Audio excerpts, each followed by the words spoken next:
Sajak Kesaksian Akhir Abad, karya W.S. Rendra.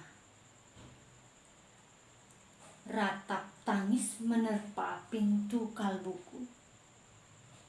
Bau anyir darah mengganggu tidur malamku. Oh, tikar tafakur. Oh, bau sungai Tohor yang kotor. Bagaimana aku akan bisa membaca keadaan ini? Di atas atap kesepian, nalar pikiran yang digalaukan oleh lampu-lampu kota yang bertengkar dengan malam. Aku menyerukan namamu, wahai para leluhur Nusantara. Oh Sanjaya, leluhur dari kebudayaan tanah. Oh Punawarman, leluhur dari kebudayaan air. Kedua wangsamu telah mampu mempersekutukan budaya tanah air. Oh Resi Kuturan, oh Resi Nirarta, empu-empu tampan yang penuh kedamaian. Telah kamu ajarkan tatanan hidup yang aneka dan sejahtera yang dijaga oleh Dewan Hukum Adat. Oh, bagaimana mesti aku mengerti bahasa bising dari bangsaku kini?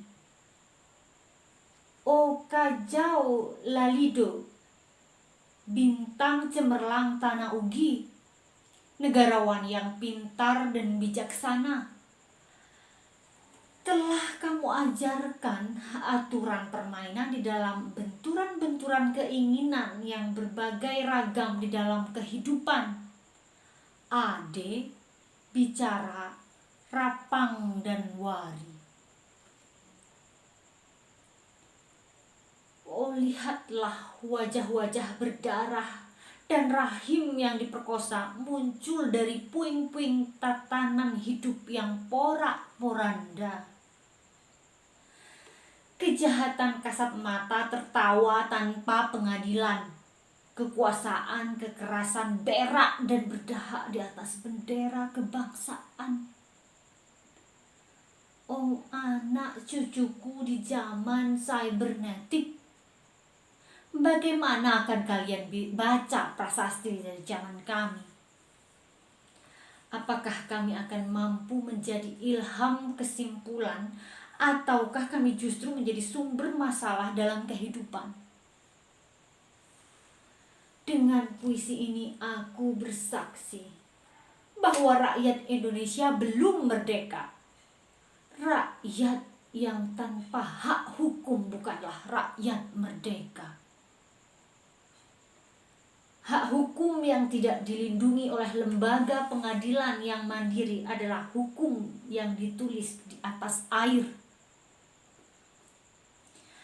Bagaimana rakyat bisa merdeka bila polisi menjadi aparat pemerintah dan tidak menjadi aparat hukum yang melindungi hak warga negara? Bagaimana rakyat bisa merdeka bila birokrasi negara tidak menjadi abdi rakyat, melainkan menjadi abdi pemerintah yang berkuasa?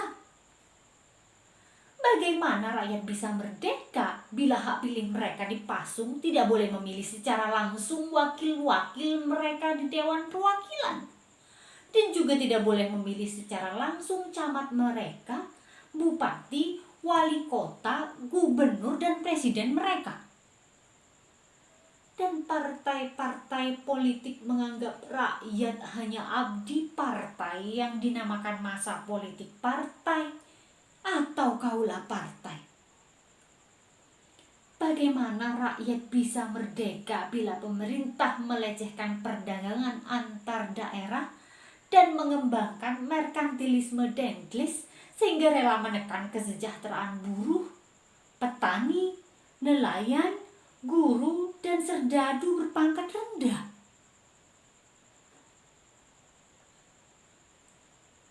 Bagaimana rakyat bisa merdeka bila provinsi-provinsi sekedar menjadi tanah jajahan pemerintah pusat? Tidak boleh mengatur ekonominya sendiri, tatanan hidupnya sendiri, dan juga keamanannya sendiri. Ayam, serigala, macan ataupun gajah, semuanya peka pada wilayahnya. Setiap orang juga ingin berdaulat di dalam rumah tangganya. Setiap penduduk ingin berdaulat di dalam kampungnya. Dan kehidupan berbangsa tidak perlu merusak daulat kedaerahan. Hasrat berbangsa dan naluri rakyat untuk menjalin ikatan daya cipta antar suku yang penuh keanekaan kehidupan dan memaklumkan wilayah pergaulan yang lebih luas untuk merdeka bersama. Tetapi lihatlah selubung kabut saat ini, penjajahan tatanan uang, penjajahan modal, penjajahan kekerasan senjata, dan penjajahan oleh partai-partai politik masih merajalela di dalam negara.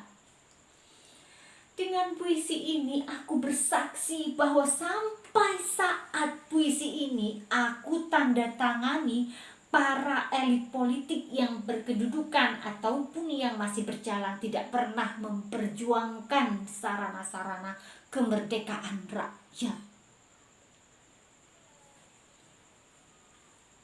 Mereka hanya rusuh dan gaduh memperjuangkan kedaulatan golongan dan partainya sendiri.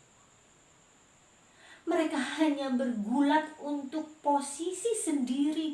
Mereka tidak peduli kepada posisi hukum, posisi polisi, ataupun posisi birokrasi. Dengan picik mereka akan mendaur ulang malapetaka bangsa dan negara yang telah terjadi.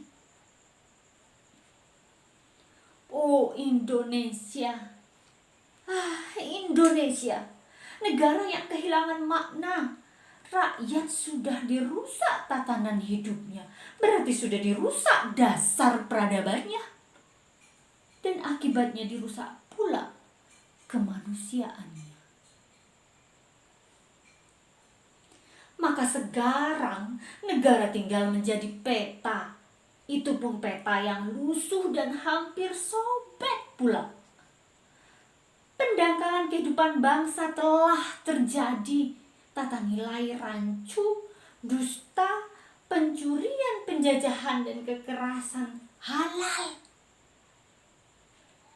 Manusia sekedar semak belukar yang gampang dikacau dan dibakar. Paket-paket pikiran mudah dijajahkan. Penalaran amanah yang salah mendorong rakyat terpecah belah. Negara tak mungkin kembali diutuhkan tanpa rakyatnya dimanusiakan. Dan manusia tak mungkin menjadi manusia tanpa dihidupkan hati nuraninya. Hati nurani adalah hakim adil untuk diri kita sendiri. Hati nurani adalah sendi dari kesadaran akan kemerdekaan pribadi. Dengan puisi ini aku bersaksi bahwa hati nurani itu meski dibakar tidak bisa menjadi abu. Hati nurani senantiasa bisa bersemi meski sudah ditebang putus di batang. Begitulah fitrah manusia, ciptaan Tuhan yang Maha Esa. Terima kasih.